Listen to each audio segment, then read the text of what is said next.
Myo friend, and welcome back to this episode of the Myo Minute. I am Carmen Woodland. I am an oral facial, don't you love my shirt? I'm an oral facial myofunctional therapist with a global online myofunctional therapy practice. So I see and help people all around the world, and love what I do. In this episode, we're going to talk about a frenectomy. I talk ad nauseum about tongue ties and releases and all of that stuff. So what is a frenectomy? So a frenectomy is that release that we so loosely use that word in this industry. The frenectomy is the procedure that releases the tongue tie condition, okay? So I'm not gonna get into what a tongue tie is. I have plenty of resources for you to get educated about that. But a frenectomy is the procedure that releases the tongue tie, okay? It is a relatively simple procedure. Yes, it's often called a surgical procedure, but very rarely is it going to require like general anesthetic. In fact, quite honestly, that's not something that we want because a client needs to be able to participate in the release. And in my experience, when we have a kiddo whose tonsils are being taken out and they just go ahead and do the release anyhow, it's quite often not complete just because the client is not participating, okay? So that's what it is. It is a pretty simple procedure in the big scheme of things. So who does them? This is always the tricky thing because there's a lot of providers who do them. A lot of them, I should say, who know how to do them, but a lot of them should not be doing them. Just like saying, hey, I don't want my client to have their tonsils taken out and have a release at the same time, okay? So dentists will do them, periodontists, ENT, oral surgeons. I think that covers it. I just can't think. There may be more.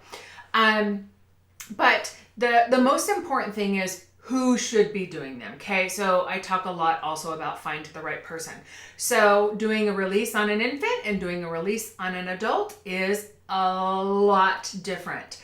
Myofunctional therapy needs to be involved. So I professionally and personally do not believe that any provider who's going to do a release in your mouth who does not understand and mandate myofunctional therapy, they're not the person for the job because they're going to give you a canker sore, they're going to give you a paper cut, they're going to give you something that does not equate to a complete release. My providers around the globe who are doing lots and lots of releases, that's what we want. And those people, you can't even get an appointment in their office if you're not already in therapy. Okay, so that's the important thing. And I don't say that, my friend, just because this is what I do, because I don't have enough time to work with every single client that's out there. So it's not that I say that just to bring business for myself. I say that because that's the right thing and that's how it should be.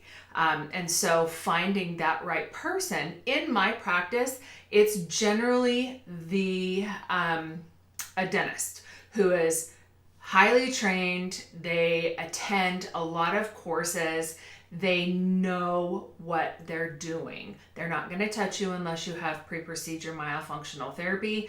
And also, then they're going to educate you on the necessity of that post-procedure therapy for the rehabilitation. So we prepare the tongue and the muscles for that new range of movement, but now you have it, what do we do with it?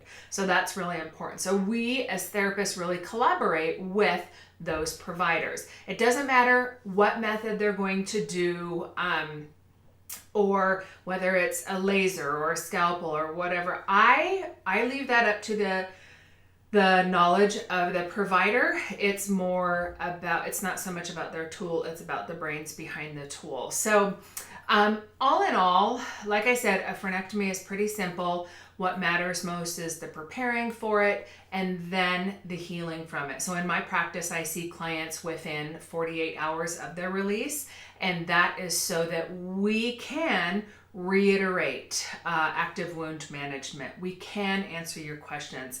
Unfortunately, sometimes the doctors do not give adequate instructions, so that's where myself or my associates really pick up and say, hey, okay, Dr. XYZ did not tell you about this part. Like you have to get up around the clock and take care of this wound, how long you're going to heal for, how long you need to do this, all of that kind of stuff. So that's why we like to do it that way, so that we make sure that nobody falls through the cracks. Also, what I am seeing is that many of my providers are very confident in the skills of my practitioners and myself. So oftentimes they will say, hey, you're going to see Carmen this afternoon. I will let her take it from there. So that's what's really important to us. So myofunctional therapy, like I said, needs to be done to prepare for the release, and then we want to rehabilitate afterwards. So it's going to heal and it's going to create another frenum.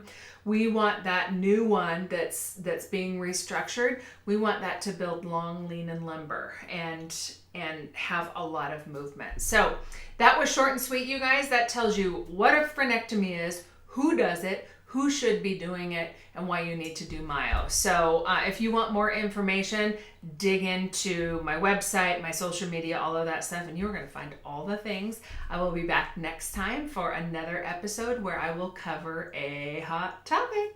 Bye for now.